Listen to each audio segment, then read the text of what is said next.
Welcome to the Providence College Podcast. Subscribe to the show on iTunes, SoundCloud, Stitcher, and Google Play. If you like what you hear, please review and share with others. Email podcast@providence.edu with questions or comments. Go Friars! Hello and welcome to the Providence College Podcast. I'm your host, Matt Chittum. I'm here with producer and PC videographer, Chris Judge, class of 05. As a major gift officer here at Providence College, I've been fortunate to meet hundreds of fascinating members of the Friar family, and I'm excited to share some of their stories with you. And today we are joined by Brianna Abbott, who's a senior here at Providence College, a double major in chemistry and creative writing. Brianna has done a lot of stuff on campus, and we're excited to have her here today. Bri, thank you for joining us. Hi, Matt. It's great to be here. Thank you. So today is the first day of classes here at PC. However, it's not your first day on campus. I'm not quite sure if you've left over the last 2.5 years, it sounds like. Yeah, what I was actually saying earlier to some of my friends is that it feels really weird for people to actually come back because it feels like everyone was here and then they all left and then I was still kind of here and then everyone came back and then I was just still here. So it's kind of had a nice flow to it. Got it. So for everyone listening now, so what exactly has kept you here over the summers? Well, for the past 2 summers, I've actually been doing research in the chemistry labs in the Department of Chem and Biochem. Got it. So this is part of the Smith Fellowship program? No, I'm actually did the Walsh Student Research Fellowship. Yes. Right, the Walsh Fellowship program. So can you explain that a little bit to some of the people who are listening in terms of kind of how you apply for it or why you'd apply for it? Yeah, so most research is actually funded by outside grant money. And so what happens is that in order to get funding to stay over the summer and get the materials and stuff that you need, you end up applying for grants. Now, PC is awesome because it offers a bunch of different grants for undergraduate research. And one that's specifically for chemistry and biochemistry is the Walsh Student Research Grant. Mm-hmm. And so you have to sit down with your professor that you want to do research with. You have to write up an abstract. You have to fill out some paperwork and stuff. And then they pick the people they want to come. So what is an abstract exactly? An abstract is just kind of a brief outline or summary of the research that you want to do. Okay. So what? So during the academic year, you're filling that out. When would you start doing that? Well, it depends on how long you want to work on it. I actually also do research during the year, so I'm in contact with my professor, Dr. Breen, all the time. And so you'd probably start it like a week or even a month before it's due, depending on how comfortable you are with writing abstracts, because some of them go through a couple drafts. Got it. So why would you want to do research over the summer here at PC? Okay, well, research over the summer is awesome because it gives you a lot of experience, and in science, if you want to go to grad school, if you want to get a job or anything, they absolutely love to see that you have research on your resume because it shows that you know what you're doing around a lab. You can kind of work in a chemistry environment, and it's also a lot of fun. So, got it. So have you been working on the same topic your entire time here, or how have you decided upon different research projects? So Dr. Breen and I work together. We kind of do, how it happens is that professors all have their different types of projects, and then students reach out to the professors about research if they're interested in their specific project. So I was interested in what Dr. Breen was doing, and I've done a couple of different things while I was with him, but they were all related to the same general topic. And what's that? So it's basically ocean chemistry. So it's different things about, like one semester, I tried to kind of isolate different type of lipids in seaweed. And then another semester, I'm working with plastics and how they radiate and how that affects things in the ocean. Got it. So that's what you did this summer? Yes. Was the plastic research? Mm-hmm. So specifically, what were you doing to it? Okay. So what I do is I would take pieces of plastic, usually polystyrene or polymethyl methacrylate, which are just 2 different types of plastics, and we would radiate them under a strong light. And then I would use some of the analytical chemistry instruments to track how they've changed. And why would you want to do that? Okay, so why we would want to do that is because there's just a lot of pollution in the ocean currently, especially with plastics. But we don't know the full effects of kind of what they're doing and how they're affecting ocean life and how they actually break down in the ocean. So first we're doing it in a non-ocean environment, and then eventually we want to test these same things in an ocean environment so we can kind of understand what's going on so that we can eventually prevent negative consequences from happening. So why blast them with concentrated light? Because they're going to be floating on the top of the ocean surface, and the sunlight is going to be beating down on them for hours at a time. So then they will eventually degrade thanks to the same UV light. So we're trying to mimic sunlight as best as we can to observe those effects. Got it. All right. So, I mean, I think I saw a documentary on something like this once where they had I think it was like a pile of trash in the Pacific Ocean, like the size of Texas. You're nodding your head right now. Yeah. So this is true? Yeah, there's a lot. I don't know the actual statistics about ocean pollution, so I can't really say, but we know that there's a lot of it, and that's kind of why we're doing this project. So what were some of the things that you found out during your research? Okay, well, what happens is that the chemical composition of the surface chemistry of the plastics actually change when they are hit with this light. And so it has a lot to do with the light will come in and break some of the weaker chemical bonds of those plastics, and then the plastic will start to react with itself and with other things, and it actually changes the chemistry, and it starts to break down the plastic. So then it leaches into the water at that point? Yes. So then it becomes small, and then sometimes if the plastic gets so small, it starts to get eaten by sea creatures and kind of gets into the ecosystem, and then it starts to cause problems. Problems for who? Everyone, I would like to say. Well, yeah, it especially causes, I read an article the other day, this isn't my research, but how they found plastic nanoparticles, which are just kind of small beads of plastic that I work with inside of small sea creatures when they did an x-ray on their stomach. So a lot of sea creatures, even without knowing it, are eating it, swallowing it, all that kind of stuff. Now, how small is a nanoparticle? A nanoparticle is on the nanoscale, so it's 10 to the negative 9 meters. I have no idea what that means. I'm sorry, everyone's listening. That's fine. You're going to have to break that down. So in terms of say comparison's sake. Okay. So let's see. Let's take, do you know how long a meter is? Yeah. It's 0.901 of a meter. Wow. So it's very small. So that's significantly smaller than a millimeter? Yes. Well, yes. Okay. All right. So very, very small. So that's the sort of plastic that you're looking at? Yes. Well, when we radiate it, sometimes we use different sizes, but they're all on that nanometer scale. So they're all relatively in the same size. So you can kind of extrapolate it out. So if it's affecting something that small, it will affect something that's bigger. Yes. To that point. Got it. So how well versed in chemistry would an undergraduate student have to be to sort of do some of this research, either on their own or in conjunction with a professor? So the great thing about research is that it's kind of on-the-job training. So, and that's what a lot of chemistry and science is itself. So you do have to know your basics. You obviously have to know your general chemistry, your organic chemistry, physical chemistry, all that stuff. But a lot of the stuff that you learn on the job. Certain techniques or professors, what Dr. Breen usually does is if we want to start a new project, he'll hand me a couple scientific papers and be read these, and then so you kind of learn as you go. Got it. So you do have a lot of agency in terms of what you want to study within sort of a larger framework, I guess? Yes. So chemistry, there's a lot of options with what you can study. Like I said, I'm with Dr. Breen, so I do a lot of analytical chemistry because that's what his specialty is. If you worked with Dr. Mulcahy, you'd be doing a lot of organic chemistry in a really different project. So you basically do whichever way your professor's interests lean, but you get to choose which professor you want to do research with. So when you came to PC, did you have any idea, not only whether you'd be doing any of this generally, but specifically what part of chemistry that you were more inclined to move toward? Well, that's kind of funny because I came into PC declared as an English major. Oh, I can tell.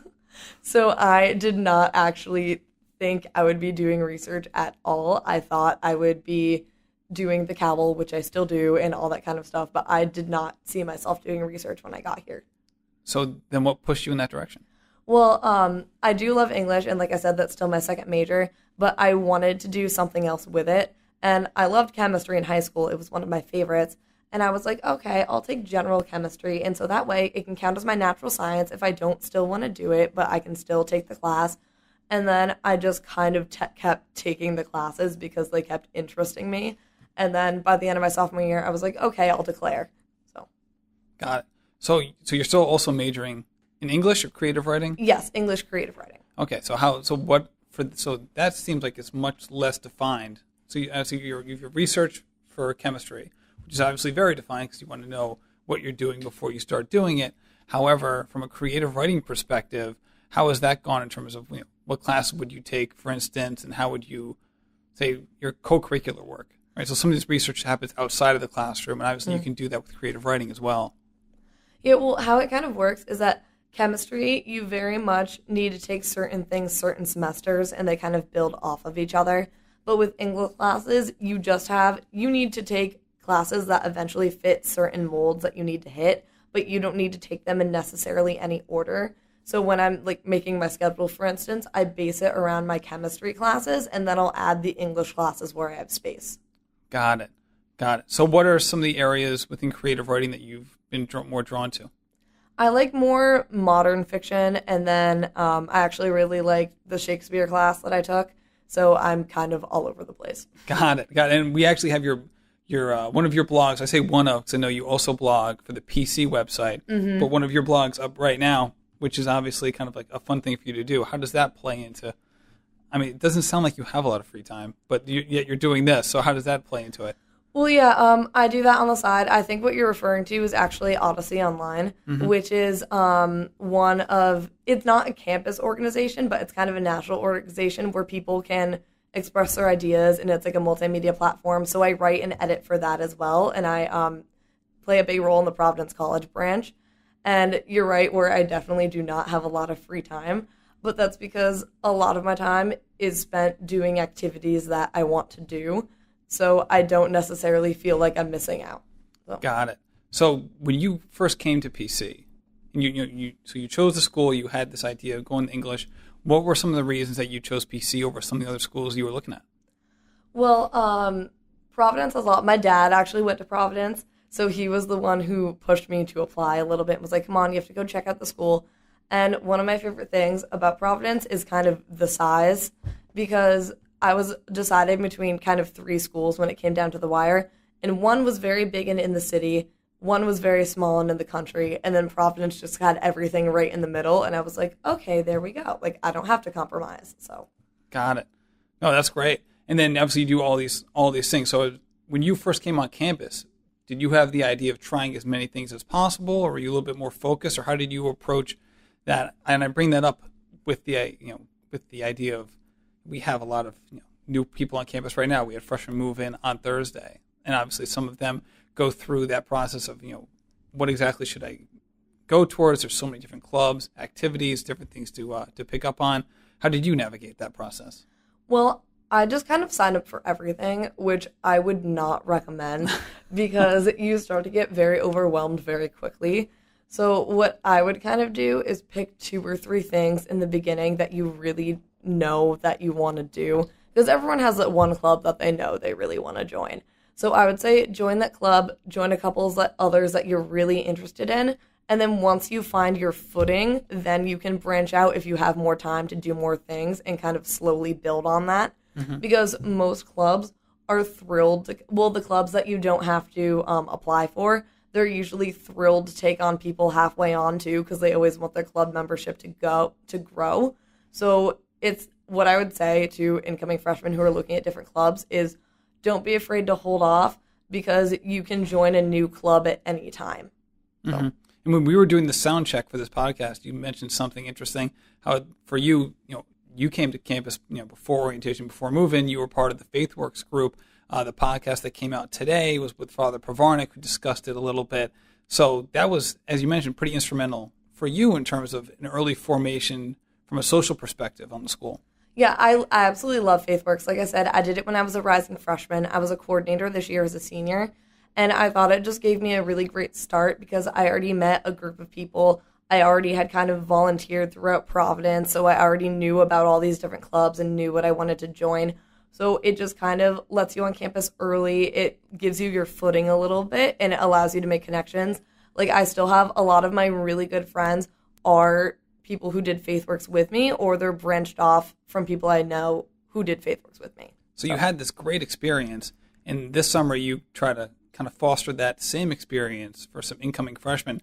Now, how do you do that exactly? You obviously want to have it. They want to be, I guess I should say, you want it to be as positive experience as you can be for them, but you also want to help them do it. So is it kind of hands off, or how do you approach it for them? Well, what we kind of do is we go to service sites during the day around Providence, and then we can come back and do bonding activities, and then we'll kind of reflect on the day. And another thing that I really love is that leaders give talks about their college experience, which I think is really helpful. And then we break up into even smaller groups and kind of discuss things that happen during the day. So it gives the kids a chance to talk about their adjustment coming into college, which can definitely be hard, but it also allows them to have a lot of fun. Got it. And then when you also mentioned this before, and I know I wanted to touch on it during the podcast, that you actually had Father Shanley, the president of PC, as a teacher recently. So what was that like? Yes, I did. Well, the first day was kind of terrifying, I'm not going to lie, because one of my really good friends took the class with me. And so... And what was the class? Honors ethics. Okay. Yes. So he took the class with me, and we walk into the classroom, and we walk into his office because the class is actually in a conference room in his office. Oh, okay. So we walked in, and we were like, what is going on? And then Teresa was there, who's a secretary, who's a gem, and she had us like sign off our attendance name, and then like ushered us into this like conference room with really big chairs and a table, and we were like, oh my gosh, what is this? And we were... It was really scary, but actually I loved that class. It was one of my favorites, and I thought Father Shanley was a great professor. Got it. So what's his teaching style like? Well, it was very much kind of like a Civ seminar because it was a marathon class. So we had a reading, like a couple hundred pages during the week, and we'd come, he'd talk about them a little bit, we'd have a discussion. So it was like a Civ seminar. Got it. So you've spent a lot of time in the science building. And we're just talking about facilities and buildings. You spent a lot of time in the science building, and everyone who's on campus knows this already. We're starting to renovate that building right now. Obviously, we're going to be done before, you'll be long gone by the time we're completed. But what's it feel like, at least for you, knowing that some of that's going to be updated?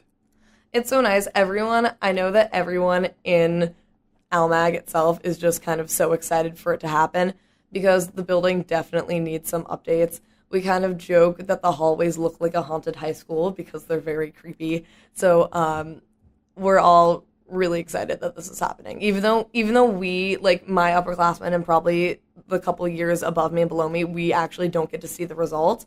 We're just kind of happy because the science departments are definitely a community on campus, like within the bigger Friar community. Right. And part of that, just because you're going to be in the building anyway from a research perspective. Right? Because every science major that I know I've ever met is going to be there almost like 24/7. Especially during certain times of the year. Has that been your experience?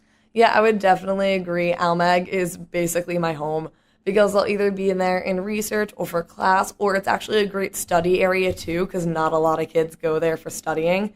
So sometimes, like during finals week or midterms, if the library is packed, we can sneak in and find a classroom in Almag, and you'll usually find somewhere to study. Got it. In there nice. A lot. So when you were meeting with some of the freshmen during FaithWorks, or just on campus, if you happen to meet them anywhere, what's some of the advice that you give to them or would give to them? Advice? Okay, so my main piece of advice is to kind of do what you want to do, no matter what it is or no matter what your other friends are doing. Like, if there's a club or an event that you want to go to, you'll find people there and you'll find people interested in it, so don't be afraid to do something just because other people aren't doing it or you're going at it kind of alone, because your college experience is your own college experience, the one that you want to have. So it's important that the decisions are yours. Got it. No, that's really good advice. Thank you. So thank you so much for joining us today, Bree. We really appreciate it. Is there anything you'd like to say before we get going? Just go Friars, I guess. And then also from a blog perspective, if people want to learn more about stuff that you've written, where should they go? Oh, yeah. So they can go to the Providence College blog website, which is Providence College at blogs.providence.edu, I think. Okay. And then we have a bunch of blogs from a bunch of different majors posted there. And then I also write for Odyssey Online, so you can kind of look me up, and my articles are there too. Got it. So we'll post both of those links in the show notes. Bree, thank you so much for joining us. And like you said, go Friars. Great. Thanks for having me.